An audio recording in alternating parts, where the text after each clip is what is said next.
Sa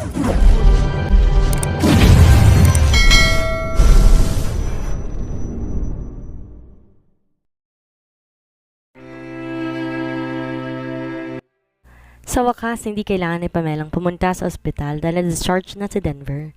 Nabawasan ang kanyang mga problema. Unti-unti siyang nasanay sa trabaho niya. Samantala, medyo nabawasan din ang pangulit ni Dustin na tumigil na siya sa pagdetext sa kanya. Pakiramdam niya nagiging maayos na ulit ang lahat. Subalit bigla siyang tinawag ni David sa meeting room. Nang pumunta siya doon, nakita niyang nakaupo doon si Juliana na nakangiting bumati sa kanya. Kumabog na malakas ang dibdib ni Pamela. Nakatayo siya sa may pinto at natulala. "Bakit nakatayo ka lang dyan, Miss Murphy?" Ang nakangiting sinabi ni David. "Sigurado akong pamilyar ka kay Miss Murphy, hindi ba?" Naiilang na tumango si Pamela. Kinatuban siya na masama habang nakatingin siya kay Juliana. Nandoon ang mga marketing manager at mga supervisor. Pagkatapos niya umupo doon ilang oras, nalaman ni Pamela na pinadala ni Wilson sa Juliana upang makipagnegosasyon para sa isang long-term collaboration sa Balfest Foreign Trading. "Karangalan namin na makatrabaho ang Murphy Group." Tama yun. Ang Murphy Group ang isa sa pinakamahusay sa industriya. Hindi may kukumparang kumpanya namin. Nakakatuwang magiging bahagi kami ng tagumpay ninyo. Huwag ninyong sabihin yan. Tumingin si Juliana sa kanila na nakangiti. "Masyado kayong mabait. Yung totoo, sinabi sa akin ng dad ko bago ko pumunta dito na training para sa akin ng collaboration na to. Lalo na ako magmamana sa negosyo ng pamilya namin balang araw. Kapag may nagawa akong kahit anong mali, humihingi ako ng tawad." Natahimik ang buong meeting room. Naramdaman ni Pamela ang mga tingin ng lahat at palihim siyang suminghal. Sinasabi ni Juliana na gusto niyang malaman ng lahat na siya ang magmamana sa Murphy Group. Ang isang anak sa labas na gaya niya ay walang karapatan dito, kahit na isa rin siyang Murphy. Wala siyang makukuha, at kapag nangyari yun, posible maghirap siya sa kumpanya pagdating ng araw. Karaniwang tinatrato ng mga taong ito ang mga empleyado nila base sa kanilang social status. Kapag nawala sa kanyang suporta ng Murphy Group, mawawala din sa kanya ang respeto ng kumpanya. Huminga na malalim si Pamela at tumingin siya kay Juliana na may ngiti sa kanyang mukha. "Paano ka magkakamali, ate? Matalino ka mula bata pa at masipag ka. Sigurado maiging ayos ang takbo ng collaboration?" "Ha? Salamat sa papuri mo. Sinasabi ko lang ang totoo. May kakayahan kang palakarin ng Murphy Group, kaso natatandaan kong nangako si Dad sa isang interview na magtatrabaho siya hanggang pagtanda niya. Habang buhay siyang magiging presidente ng kumpanya." Mapang-asar ang kanyang ngiti. "Ha? Mukhang tatanda na talaga si Dad kaya magre-retiro na siya. Talagang mahal ka niya. Kung hindi, bakit niya ipapamana sa iyong negosyo ninyo?" "Ikaw." Nagbago ekspresyon ni Juliana. Alam ng lahat gahaman sa pera at kapangyarihan si Wilson. Ang Murphy Group ay isang major business na may taglay na kapangyarihan sa kasalukuyan. Ang ganitong kapangyarihan ang napagpapasaya kay Wilson. Ito ring pakiramdam na to ang nakakatakot niyang mawala sa kanya.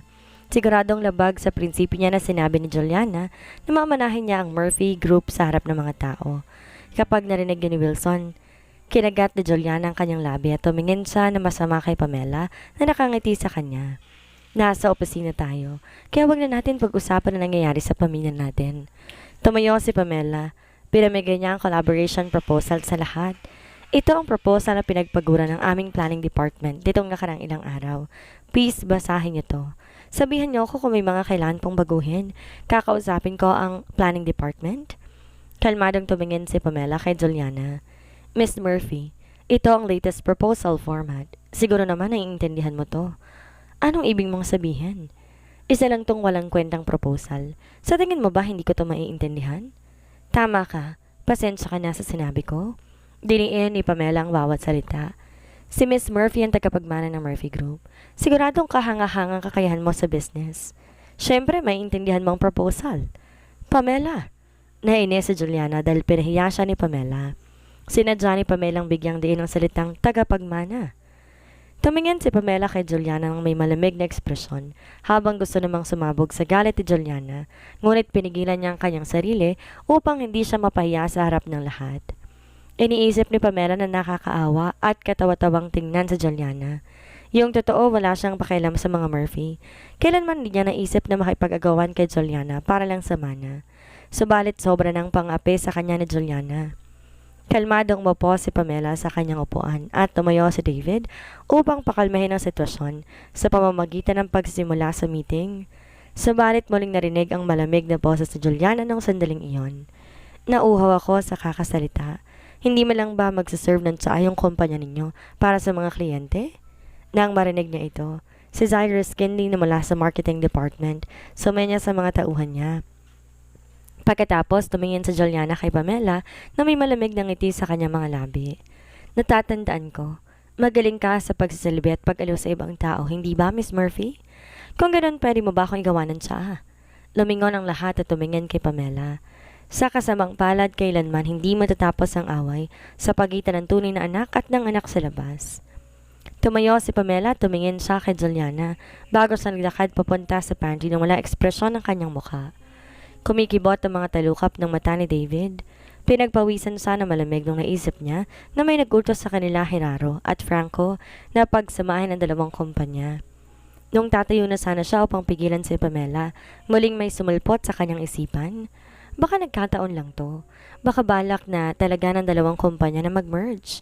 Nagkataon lang nangyari to kasabay ng insidente tungkol kay Pamela. Ano man ang mangyari, sabi-sabi lang tungkol sa background ni Pamela. Ngunit alam ng lahat kung sang pamilya galing sa Juliana. Hindi niya magagawang kalabanan si Juliana para kay Pamela. Hindi siya po pwedeng sumugal dito.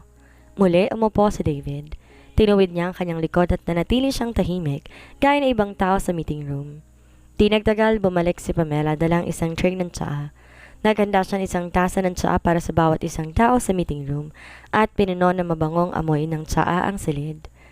Noong nilapag niya ang tsaa sa harap ni Juliana, tinignan ni Juliana ang tasa ng tsaa. Dinampot niya ito at sa halip inumin to, inamoy niya ito at sumimangot siya. Ang tsaang to.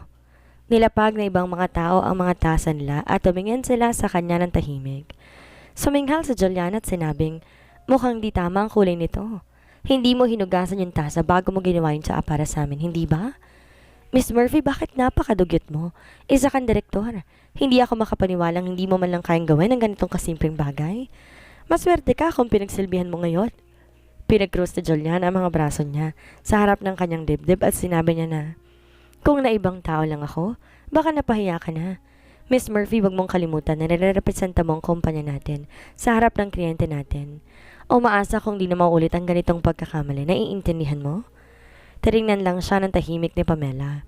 Oo, naiintindihan ko na nire-representa ko ang kumpanya ko. Kaya inihanda ko para sa yung pinakamagandang klase ng tsaa. Ito ang pinakamagandang klase niyo ng tsaa.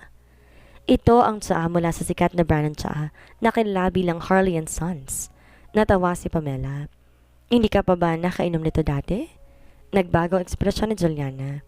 Tinago na ibang mga tao ang ngiti nila sa likod ng kanilang mga tasa dahil napahiya siya. Tumayo si Juliana, tiningnan niya na masama si Pamela. Ano ngayon? Mas mataas ang kalidad ng mga tsaang binigay sa akin ng dad ko kesa dito. Huwag mong subukan lokohin ako sa tsaa. Hindi ko pa narinig ang brand na to noon. Miss Juliana, nagkakamali ka. Naiiling na tumawa si Cyrus. Ginagamit lang namin ang tsaa mula sa Harley & Sons para sa mga guest namin. Ang dinig ko, gusto rin ng mga Crawford mula sa Centralist ang tsaa mula sa kumpanyang to. At isa sila sa pinakamalaki nilang customer? Oo, ang sabi ng isa pang tao. Sigurado ka bang hindi mo pa narinig ang brand ng tsaa na to noon, Miss Juliana? Ikaw! Nagingkit ang mga ngipin ni Juliana. Namatla sa galit ang kanyang mukha. Lalo siyang nainsulto dahil sa kung paano siya tingnan ni Pamela.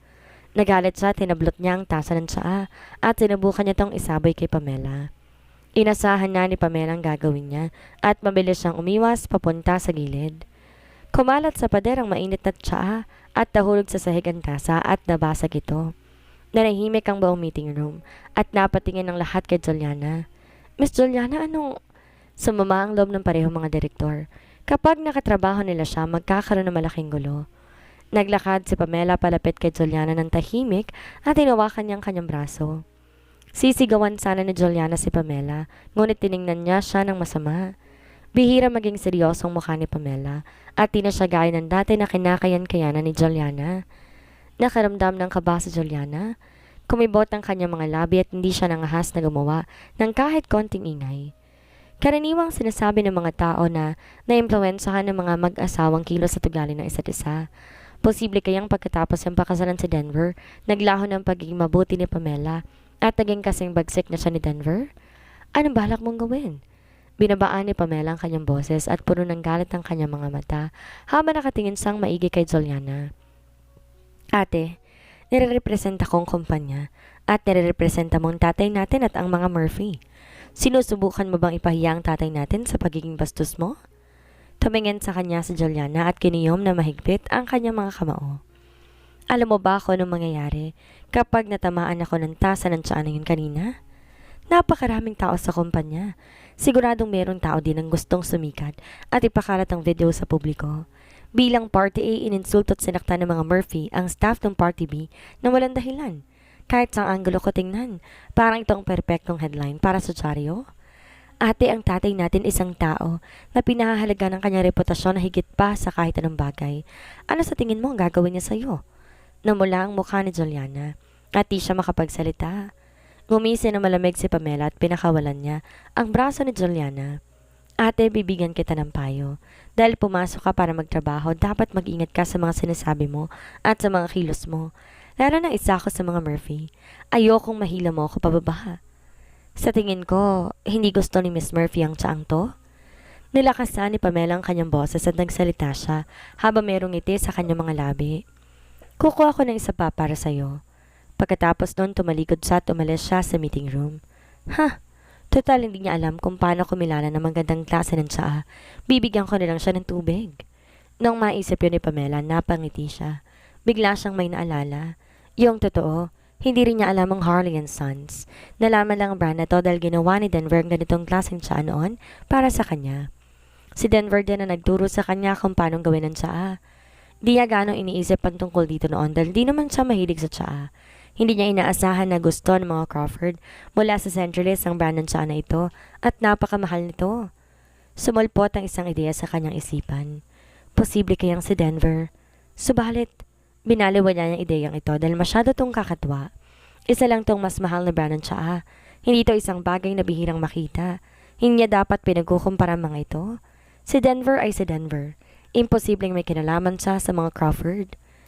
Tapos na sana ang meeting sa loob ng isang kalahating oras. Ngunit, naistorbo to hanggang sa huli dahil sa drama ni Juliana. Pagkatapos ng trabaho, umuwi si Pamela sa bahay. Sumalampak siya sa sofa nang pumasok siya sa bahay at napabuntong hininga siya. Binigyan siya ni Denver ng tubig. Salamat, mukhang pagod ka. Umupo siya sa tabi ni Pamela at nilagay niya ang kamay niya sa kanyang noo. May sakit ka ba? Umiling si Pamela at ngumiti siya ng mapait. Baka dahil lang to sa init ng panahon, kaya mukha akong pagod. Gutom ka na ba? Magluluto ako ng hapunan. Hindi mo na kailangan gawin yon. Tinulak siya ni Denver pabalik sa sofa. Napansin niyang malaking pinahit ni Pamela. Nakakapa na rin niya ang kanyang mga shoulder blade at may sumulpot na ideya sa kanyang isipan. Pamela, bakit di tayo kumain sa labas ngayon? Kumurap ang kanyang mga mata at nagtanong siya. Saan tayo pupunta? Ngumiti si Denver at sumagot. Pupunta tayo sa Regalia Hotel. Napanunok si Pamela. Kumibot ang kanyang mga labi. Sa Regalia Hotel na naman? Sa tuwing kakain kami sa labas, siguradong pupunta siya sa Regalia Hotel. Subalit dahil kagagaling pa lang ng mga sugat niya, naisip ni Pamelang pagbigyan na lamang siya. Pagkatapos magbihis ni Pamela, pumunta sila sa hotel. Maraming taong naglalabas-pasok sa Regalia Hotel, ngunit sa hindi malamang dahilan, walang umuupo sa mesa na malapit sa bintana.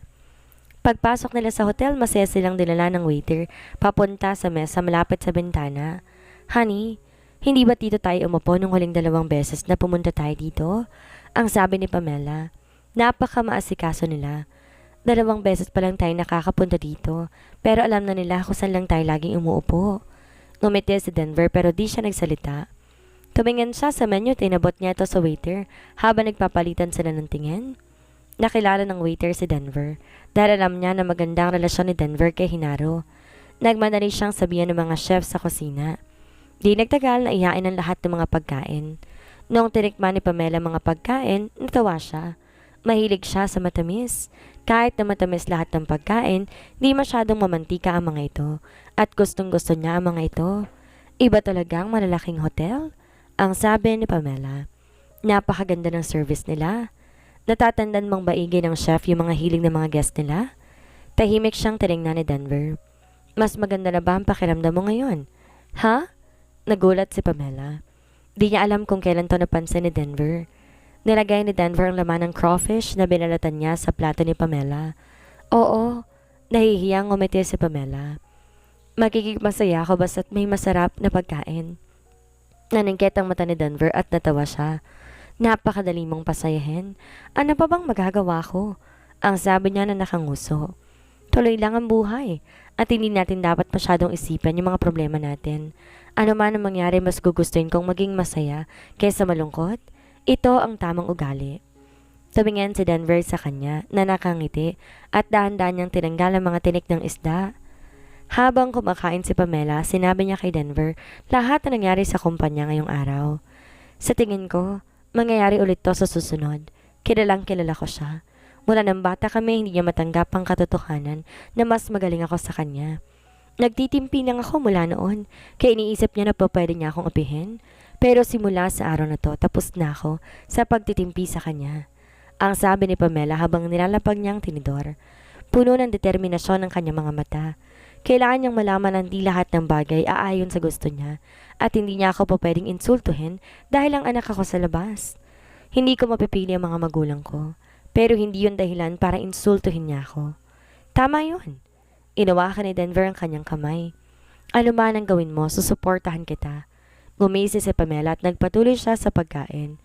Baka magkaroon ka ng maraming problema dahil makakatrabaho mo sa Juliana mula ngayon. Ang seryosong sinabi ni Denver. Pamela, huwag mong pilitin ang sarili mo kung di mo kaya. Kung hindi mo na talaga siya kayang tiisin po, pwede ka namang mag-resign.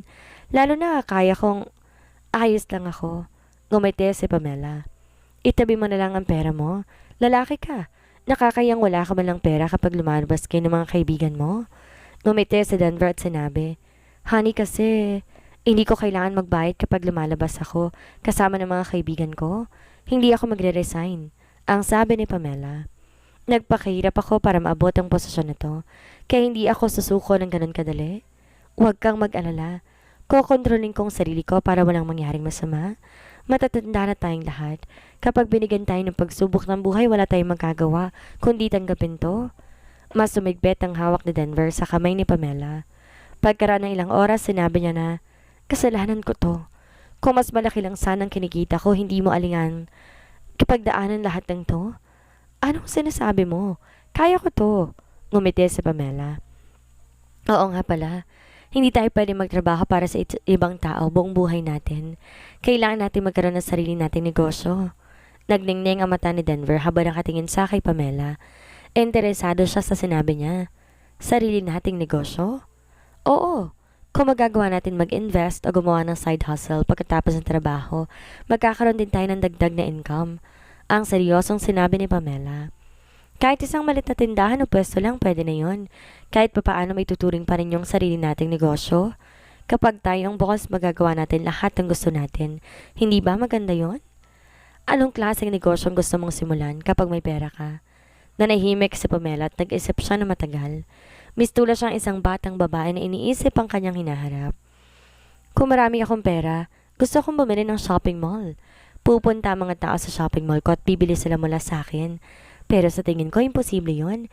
Kaya mas makatotohanan na mag-ipon ng pera para makapagbukas tayo ng isang malit na coffee shop na may malaking floor to ceiling windows at isang malit na courtyard na puno ng mga iris. Pagkatapos, uupo ako sa likod ng counter. Mag-grind ako ng kape at gagawa ako ng ilang mga pastry. Mapupuno ng amoy kape at mga dessert yung buong coffee shop. Yun lang? Oo, sige. Ngumiti si Denver. Natulala sandali si Pamela at nahimasmasan siya. Kahit sinagot lang siya ni Denver, makikita sa seryoso ekspresyon ng kanyang mukha na hindi siya nagbibiro. Biglang naalala ni Pamela ang nangyaring pananambang sa kanya ni David at Joaquin. Noong nagising siya sa ospital, ang unang bagay na tinanong sa kanya ni Denver ay kung paano niya gustong parusahan yung mga hayop na yun kung may kapangyarihan siya. Naalala niyang ganito din na ekspresyon ng mukha ni Denver noong tinanong niya siya. Noong panahong yon, sinabi niyang gusto niyang maglaho sila. Pagkatapos hindi niya na sila nakita nang bumalik siya sa kumpanya. Bumilis ang tibok ng puso ni Pamela habang kumakalat sa buong katawan niya ang parang isang baging ang kakaibang pakiramdam na ito. Anong problema? Nagtanong si Denver habang nilalapag niya isang mangkok ng soup sa harapan ni Pamela. Nagulat pa si Pamela at muntik na siyang masagi ang mangkok ng soup nung inangat niya ang kanyang kamay. Kumain ka na, ang marahang sabi ni Denver. Hindi na masarap yan kapag malamig na. Merong kakaibang ekspresyon sa mga mata ni Denver na hindi niya mabasa. Hindi niya alam kung ano ito. Mabilis niyang dinampot ang mangkok at inubos niya ang soup. Pagkatapos silang kumain ng hapunan, naglakad sila sa may tabing dagat. Sumandal si Pamela sa balikat ni Denver. Pagkaraan ng ilang oras, inangat niya ang kanyang ulo upang obserbahan ang matangkad na lalaki sa tabi niya. Sa tulong ng mga streetlight, lalong lumabas ang kapuhan ng kanyang mukha. Ngunit hindi niya alam kung ba't pakiramdam niya may tinatago si Denver sa kanya. Napansin ni Denver ang tingin niya. Binaba niya ang kanyang mukha at nagtanong siya na may ngiti sa kanyang mukha. Bakit ganyan ang tingin mo sa akin? Honey? Nag-alinlangan sandali si Pamela bago siya nagtanong. Oh, ordinaryong tao ka lang, di ba? Bakit mo naman natanong yan? Sagutin mo na muna yung tanong ko. Inaplos si Denver ang kanyang buhok at niyakap siya na mahigpit. Matagal na niyang gustong sabihin sa kanyang totoo, ngunit pagkatapos sa mag-isip ng dahilan, sinabi niya na, Oo, pero isa akong sanggano na walang ibang alam kundi lumaban. Nakulong na ako dati, kaya hindi ako sigurado kung may tuturing pa rin akong isang ordinaryong tao o hindi. Hay, sabi na ordinaryong tao lang ang asawa ko eh. Bumuntong hininga si Pamela na para bang nabawasan ng bigat sa kanyang mga balikat. Maganda to, honey. Sabay mangot si Denver at natawa. Anong problema? Ayaw mo bang maging magaling at sikat ang asawa mo? Gusto na ibang mga babae na maging pinakamayamang lalaki sa mundo ang asawa nila, pero ibang babaeng nasa harapan niya? Tumingin si Pamela sa kanya habang kumukurap ang kanyang mga mata. Bakit?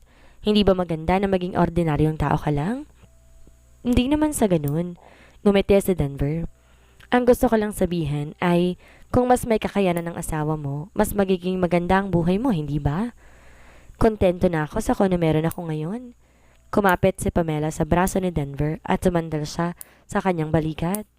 Noon pa man madali na siyang pasayahin. Kumpara sa isang mayamang buhay, mas gusto niyang mabuhay ng payapa kasama ng lalaking mahal niya. Yung totoo, hindi ako naiinggit sa mga mayayamang tao. Ang sabi niya sa may mahinang boses. Siguro dahil yun sa lumaki ako sa isang hindi pangkaraniwang pamilya. Nasaksiyan ko ang trahedyang nangyari sa nanay ko at pakiramdam ko walang puso lahat ng mayayamang tao. Kaya naman gusto ko lang ng isang tao na magmamahal sa akin at magkakaroon ng sarili kong tahanan. Kakain, maglalaro na magkasama hanggang tumanda tayo. Yun ang pinakamalaking hiling ko.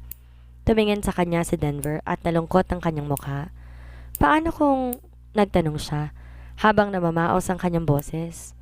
Ang ibig kong sabihin, paano kung isang araw malaman mo na napakayaman pala ng asawa mo? Matatanggap mo ba yon? Nanahimik sandali si Pamela bago siya sumagot. Sa tingin ko, hindi ko matatanggap yon. Nagulat si Denver. Bakit? Namomroblema ako ng husto. Mararamdaman ko na magkaibang klase kami ng tao. Magkaibang mundo namin at marami kaming pag-aawayan sa hinaharap. Imbes na mag-away kami araw-araw, mas mabuti.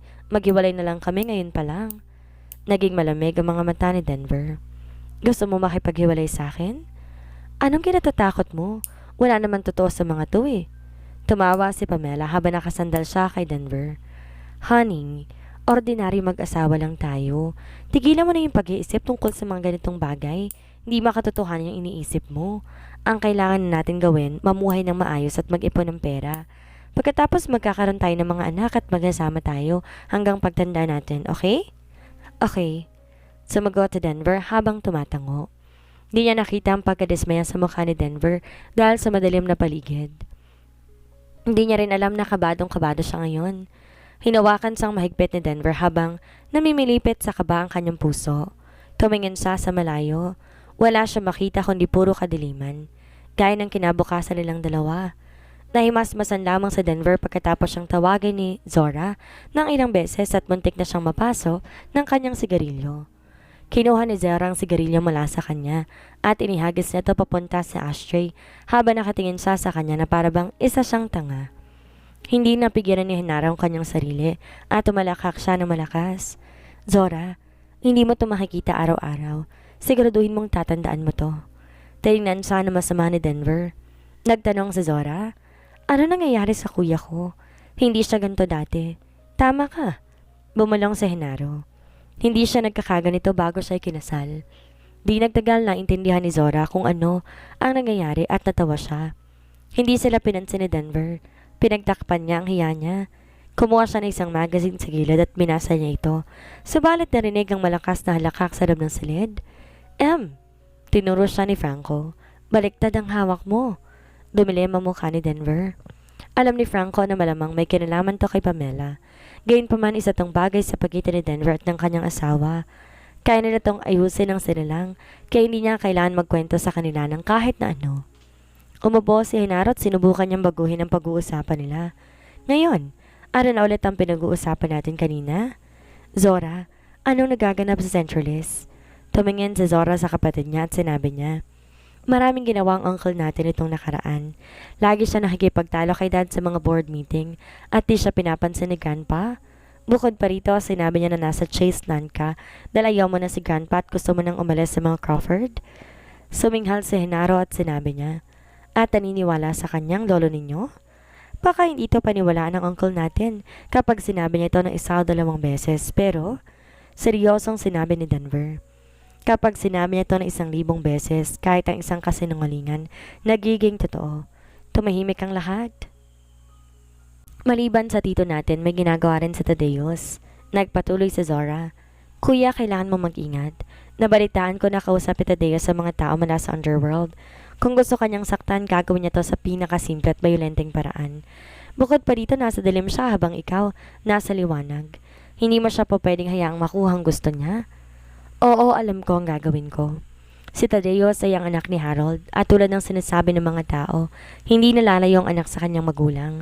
Bukod pa dito, kahit ang tatay niya ay eldest son ng mga Crawford, wala siyang kahit anong alam sa business. Sa ibang salita, isa siyang sanggol. Hindi lang yun. Gumawa pa siya ng maraming problema pagkatapos magpakasal sa isang babae pagkatapos ng divorce niya. Kaya hindi siya gusto na matanda. Kaya naman mapupunta sa isang malaking gulo si Harold tuwing may sinasabi si Nicolo sa lolo niya. Sumingkit ang mga mata ni Denver at tumigpit ang kamao. Alam ko na si Harold ang anak niya. Kumikita ng pera sa paglagay ng isang shell corporation sa market. Ang sabi niya matalas ang tingin niya. Pero wag ninyong ipaalam sa kahit kaninang tungkol dito. Kapag may ginawa siya po pwede natin tong gamitin laban sa kanila. Tumango si Zora. Okay, kailan ka babalik sa Centralis? Tumawa si Zora at sinabi niya, hindi ko pa nakikilala ang hipag ko, kaya bakit ako babalik agad? Malamig na sinabi ni Denver. Zora, alam mo naman, ang sasabihin mo pagbalik mo, tama? Huwag ka mag-alala. Ngumiti si Zora.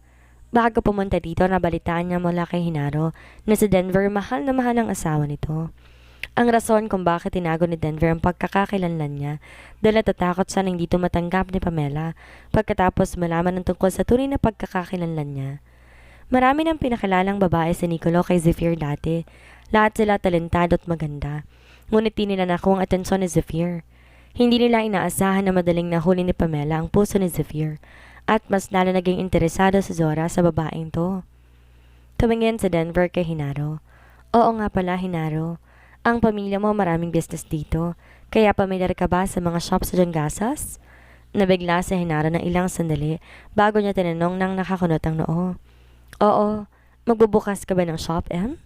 Gusto kong tulungan niyo ako na maghanap ng isang angkop na shop lot. Gusto ko mag-ceiling to floor window ito.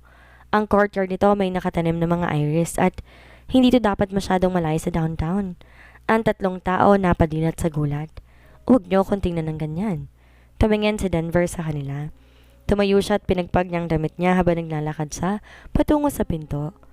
Habang naglalakad siya, sinabi niya, basta, tulungan mo ako maghanap. Kapag nakahanap ka, sabihin mo sa akin, magdedesisyon ako kung gusto ko ito o hindi. Naglakad siya palabas ng kwarto at naiwang tulala ang 3 sa likod. Tumingin si Denver sa relo niya at may ngiting dumating sa kanyang mga labi. Oras na para sunduin si Pamela sa trabaho.